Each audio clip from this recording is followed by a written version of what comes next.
Gujarat Titans top 4 की race में कोई नई बात नहीं, लेकिन जो बात मैं कर रहा हूं वो भी पुरानी है कि यही गुजरात टाइटंस का नाम अगर मुंबई इंडियंस होता है, चेन्नई सुपर किंग्स होता है और आज वो ऐसा रिजल्ट प्रोड्यूस करते कि भाई वो 3 मैच लगातार, ठीक है सीएसके का माहौल बना जीतते ही, बट उन्होंने पहले सीएसके को सीएसके के घर में बुरे तरीके से जो है हराया। फिर उसके बाद आरसीबी वाली गेम जबरदस्त उन्होंने खेली, वो मैच उन्होंने जीता। आरसीबी टॉप 2 की टीम है बाय द वे। पंजाब की टीम जो उससे पहले सिर्फ एक मैच हारी थी राजस्थान से, उनको भी उन्होंने मतलब वन साइडेड नहीं हो गया, बट हाफवे स्टेज पर ऐसा लग रहा था कि एक आसान सी जीत होनी चाहिए कि बट गुजरात में कुछ कमियां भी हैं, टॉप 3 पर डिपेंडेंसी बहुत ज्यादा हो जाती है तो इनकी चेज फंस जाती है काफी बारी, और ये चेज जो है आखिरी लास्ट ओवर तक गई। लास्ट ओवर में माहौल भी बना एक टाइम को, स्टॉइनिस पर कैलकुलेशन आकर फंसी थी, लेकिन वॉशिंगटन सुंदर और अरशद खान ने अपना काम जबरदस्त तरीके से किया। अब सवाल यह कि गुजरात टाइटंस को, ठीक है गुजरात में तमाम कमियां हैं, खामियां हैं, आपको बैटिंग ग्रुप उतना फ्लैम्बॉयंस जो है जो चाहिए होती है आप देख रहे थे गेम चेंजर पर मनोज डिमरी उन्होंने कहा कि why not love for Gujarat IPL top 4, यानी कि उन्होंने सवाल उठाया कि गुजरात के लिए लोग प्यार क्यों नहीं देते टॉप 4 के लिए। उनका पूरा एनालिसिस वीडियो में सुन के जाइए। आगे हमारा भी रिएक्शन आपके साथ शेयर करने वाले हैं। क्रिकेट लवर जिब्राइल के चैनल पर पहली बार आए हैं तो चैनल को भी लाइक शेयर सब्सक्राइब करके रखिए, क्योंकि यहाँ पर इस तरह का कंटेंट आपके लिए लाते रहते हैं। 20 वाली वो नहीं नजर आता। ये लगता है कि यार साई सुदर्शन, शुभमन गिल और जॉस बटलर, इन तीनों को ही सारा काम करना है। क्यों? क्योंकि इनके बाद बैटिंग करने कौन आते हैं? वॉशिंगटन सुंदर। इस मुकाबले में जैसे निशांत सिंधु पहले आगे थे, बट कभी कभी आप क्या देखते हो कि शाहरुख खान, फिर जेसन होल्डर हैं, फिर उसके बाद आप देखोगे अरशद खान को भी उन्होंने ऐड किया है, राहुल तिवतिया की ऑप्शन हो जाती है, राशिद खान होते हैं, मानव सुथार। थोड़ा सा लगता भी है देखकर ही कॉम्पोजिशन ऐसे बनाई गई है जुगाड़ वाली, और इसलिए शायद इनको कोई उतना रेट नहीं करता। बट जब इनकी टीम बेहतर क्रिकेट भी खेल रही थी, पॉइंट टेबल को डोमिनेट किया था, नंबर 1 पर फिनिश करे थे, और जब ये चैंपियन भी बने थे, जो करंट टीम खेल रही है जैसे टॉप 3 पर डिपेंडेंसी वाली, उससे बहुत बेहतर टीम थी। उस स्क्वाड में और बैलेंस था। तब तिवतिया ने अपनी पीक देखी थी, राशिद भी मैचेस जिताते थे, डेविड मिलर थे बीच में आपके पास, हार्दिक पांड्या की एडिशन थी आपके पास, एक वो रन्स करते थे, ऊपर रिद्धिमान साहा की एक एडिशन होती थी। लेकिन तब भी गुजरात टाइटंस को उतना सीरियसली नहीं लिया जाता था। But Gujarat Titans her season की कहानी है। वो आते हैं, वो आपको गलत साबित करते हैं और चले जाते हैं। और अभी टॉप 4 की अगर आप नजर डालेंगे ना, तो गुजरात टाइटंस कहीं ना कहीं अभी अगर देखेंगे आप पॉइंट टेबल में, तो 3 टीमें सेम, एसआरएच, आरआर और जीटी। 10 मैचेस, 6 जीत 4 हार। नेट रन रेट एसआरएच का सबसे बेहतर, जीटी का माइनस में है, आरआर का भी पॉजिटिव में है। आरआर और एसआरएच में बहुत फर्क नहीं है, बट जीटी का सिनेरियो सबसे बेहतर क्यों है? क्यों? क्योंकि जीटी की जो गेम्स हैं आगे, आरआर और एसआरएच से कंपीट कर रहे हैं अभी एज ऑफ नाउ स्पॉट के लिए। इनको आरआर भी खेलना है, इनको एसआरएच भी खेलना है।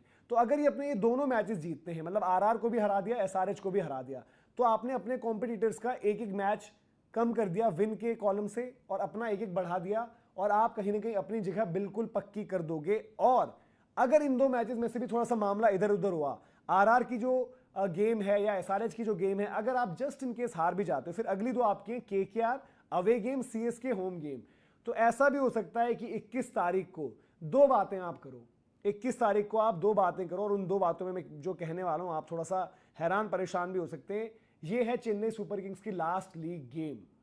हो सकता है चेन्नई का सफर तब तक खत्म है, हो सकता है चेन्नई वर्सेस जीटी कुछ ऐसे मोड़ पर है कि टॉप 4 की एक टीम डिसाइड होने वाली है। क्यों? क्योंकि आरआर या एसआरएच में से एक का कैंपेन बहुत खराब हुआ, वो बाहर हो चुकी है। तो ये भी पॉसिबिलिटी है कि इधर से Shubman Gill captain Jersey number 7, और उधर से Mahendra Singh Dhoni Jersey number 7, India के ग्रेटेस्ट, आईपीएल के रोहित शर्मा के साथ आप उनका नाम लेते हो भाई कि जो ग्रेटेस्ट कैप्टन रहे हैं, वो शायद अपना आखिरी मुकाबला अगर होता है तो शायद खेल रहे हों, या कहीं उनकी चेन्नई के लिए वो आखिरी मुकाबला ना हो जाए। और वो मुकाबला आपका डिसाइडर है, वो ऐसा मैच है जो डिसाइड करेगा कि टॉप 4 क्या हो सकता है, जस्ट इन केस जीटी जो है अपने शुरुआती आरआर एसआरएच में से कोई मैच ड्रॉप कर दे।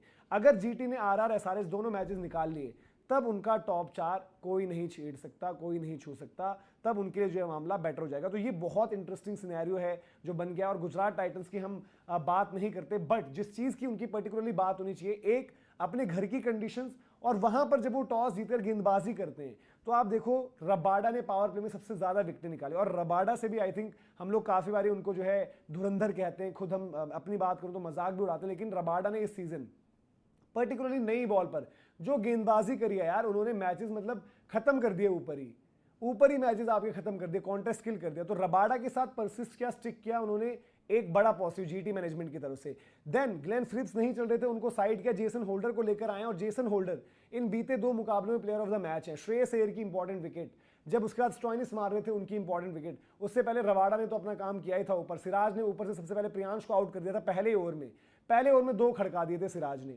प्रियांश और कूपर कॉनली। फिर जो रही सही कसर थी 47 पर 5 कर दिया था पंजाब की टीम को। तो सूर्यांश शेडगे की तारीफ है, स्टॉइनिस की बल्लेबाजी की तारीफ है कि वो ले गए मैच और 160-65 के आसपास वो पहुंचे। अदरवाइज ऐसा लग रहा था एक टाइम पर कि 100 रन भी क्या पंजाब से बनेंगे। तो ये पावर प्ले की जो बॉलिंग हो रही है ना, कि वहां पर रबाडा की सबसे ज्यादा विकेटें आई थिंक 10 थी, या उसके बाद जो उन्होंने प्रभ के लिए वो शायद 11वीं विकेट थी उनकी पावर प्ले के अंदर। सिराज की विकेटें 7 थी, तो 18 विकेटें 2 बॉलर्स ने पावर प्ले में निकाल दी ऊपर से। फिर जेसन होल्डर की भी एडिशन हो गई और वो कंडीशंस उनको रास आ रही हैं। अहमदाबाद का विकेट, जब वो आप फ्रेश बॉल डालते हो, पहला बॉल डाल रहे हो, जिस तरीके से रबाडा, और रबाडा की तारीफ है यार, जिसे कहते हैं ना कि ब्रीदिंग फायर, 145, 47, 48, 50, 52 ये स्पीड हिट कर रहे हैं रबाडा। तो रबाडा को भी क्रेडिट है, उन्होंने वही टिपिकल टेस्ट मैच वाली जो लेंथ चाहिए वो हिट कर करके इस बारी जो है सामने वाली टीमों की नाक में दम कर रखा है। सेम सिराज ने भी बड़ा अच्छा बॉल डाला है। रबाडा का फिर भी नाम और डिस्कशन हो जा रहा है, सिराज की उतनी बात नहीं हो रही।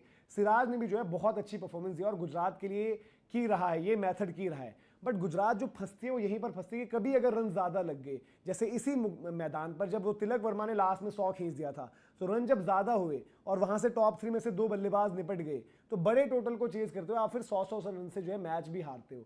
अब जो अगली गेम है आरआर की, वो जयपुर में है। जयपुर में अभी तक हमने देखा कि फ्लैट कंडीशंस, फ्लैट विकेटें मिली हैं, तो वहां पर देखना पड़ेगा कि भाई कि वैभव सूर्यवंशी, यशस्वी जायसवाल, अब थोड़े से मैच हम बात कर रहे थे भाई कि जब टफ हो रहे हैं राजस्थान के लिए, पिछले मैच में हमने बात करी रियान पराग की जो उनकी स्कोर लगी थी कि किस तरीके से वो भी एक पॉजिटिव है, तो वहां पर उनकी गेंदबाजी का टेस्ट होगा। बट करंट फॉर्म पर, क्योंकि ये भी आपको देखना पड़ेगा कि अगर आप यहां से बात कर रहे हो कि भाई कि जीटी की टॉप 3 पर डिपेंडेंट है, आप ये भी कह सकते हो कि आरआर का इंपैक्ट एक बंदे पर डिपेंडेंट है, वो है वैभव सूर्यवंशी। उसको अगर किसी ने खड़का दिया, चाहे वो रबाडा हो चाहे वो सिराज हो नई बॉल पर, तो बहुत बड़ी एडवांटेज जीटी ले जाएगा और जीटी फिर ये भी कर सकता है कि आरआर का रास्ता ही बंद कर दे, क्योंकि आरआर अगर ये मैच हार गई तो आरआर को फिर सिचुएशन आएगी कि आखिर 3 में से 2 जीतने हैं। वहां पर आरआर के लिए मामला बड़ा टफ बन जाएगा और जीटी अपना रास्ता आसान करेगी। तो जीटी के यार इन पॉइंट्स को जो है हाईलाइट करना जरूरी था। हालांकि शुभमन गिल की हमने उतनी बात नहीं करी, कप्तानी में थोड़ा सा ऊपर नीचे हुआ है कभी कभी। जो हमने देखा था पहला ही मैच प्रसिद्ध कृष्णा को बड़ी देर से गेंदबाजी दी थी, फिर कभी मानव सुतार का इस्तेमाल ना होना, कभी किसी तरीके से वहां पर डिले करना कुछ चीजें। But as a batter Shubman Gill इस मुकाबले में भले ही ना चले हों, बट टेक ऑन करते हैं। कभी वो ये नहीं करते कि साई सुदर्शन आप मारो मैं रुक कर खेलूंगा, मैं जिम्मेदारी लूंगा। वो इंटेंट के साथ आते हैं और उसी तरीके से क्रिकेट खेलते हैं जो टी20 में एक फॉर्मूला चाहिए। उतने ज्यादा एक्सप्लोसिव नहीं है, बट कोशिश करते हैं टेक ऑन करने की, शुरुआत में जो है पावर प्ले इनकैश करने की और वहां पर जो है अपना असर छोड़ने की, जो कि अपने आप में एक बहुत बड़ा पॉजिटिव है। तो ये भी चीज, और आई थिंक देखो गुजरात की भी जो भी बात कर लो यार, शायद आज भी आप पूछोगे अभी भी तो 90% लोग बोलेंगे यार कि जीटी नहीं जाएगी टॉप 4। जब वो टॉप 4 चली जाएगी तब आप बोलोगे क्या जीटी फाइनल जाएगी, तब भी 90% लोग बोलेंगे यार कि नहीं जाएगी। जब वो फाइनल पहुंच जाएगी तब भी आप पूछोगे कि क्या वो जीतेगी, तब भी 90% लोग बोलेंगे कि यार वो नहीं जीतेगी। बट जीटी का जो है सक्सेस फॉर्मूला या जीटी का सीक्रेट यही है कि आप जितना मर्जी उनको इग्नोर करो, अवॉइड करो और बोलो यार इनसे नहीं होगा, वो कर देते हैं।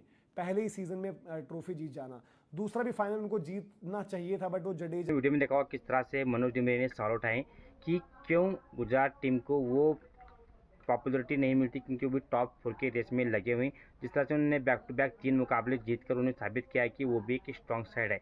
भले ही उनको उतना प्यार नहीं मिलता हो, लेकिन उनकी गेंदबाजी, बल्लेबाजी, फील्डिंग काफ़ी स्ट्रांग है, जिसके चलते वो इस टूर्नामेंट में सर्वाइव कर रहे हैं और टॉप 4 की रेस में बने हुए भी हुई। इतना ही है कि वो 12 पॉइंट के साथ टॉपर ही हैं, लेकिन उनका रन रेट कम होने के चलते वो इस समय नीचे 5वें नंबर पर दिखाई दे रहे हैं। लेकिन जो भी हो, क्रिकेट में गुजरात को वो प्यार नहीं मिलता जो एमआई को और सीएसके को मिलता है। जो भी हो, इन टीमों के बीच में गुजरात अपने आप को सर्वाइव करना ये सबसे बड़ी बात है। उनके कैप्टन शुभमन गिल ने भी खुद को अच्छा एक टीम का माहौल बना रखा है। उसमें सिराज की गेंदबाजी हो, रबाडा की गेंदबाजी हो, राशिद खान की गेंदबाजी हो, प्रसिद्ध कृष्णा की गेंदबाजी हो, और साथ साथ बल्लेबाजी में जोश बटलर हैं, साई सुदर्शन हैं और खुद शुभमन गिल कप्तान हैं। उन्होंने अपनी टीम को साथ में लेकर रखा है और इसी के चलते वो टॉप 4 के दावेदार भी पेश करें। अब देखा जाए तो गुजरात की टीम 12 पॉइंट के साथ ही वो टॉप पर हैं, लेकिन आप देखना ही होगा कि वो 100 से नीचे हैं। आगे अगला मुकाबला जीतें तो डेफिनेटली वो टॉप 4 में आसानी से पहुंच सकते हैं। क्या आपको भी लगता है कि गुजरात एक टॉप 4 के होने के बावजूद उनको वो प्यार नहीं मिलता है? तो आप राय कमेंट में जरूर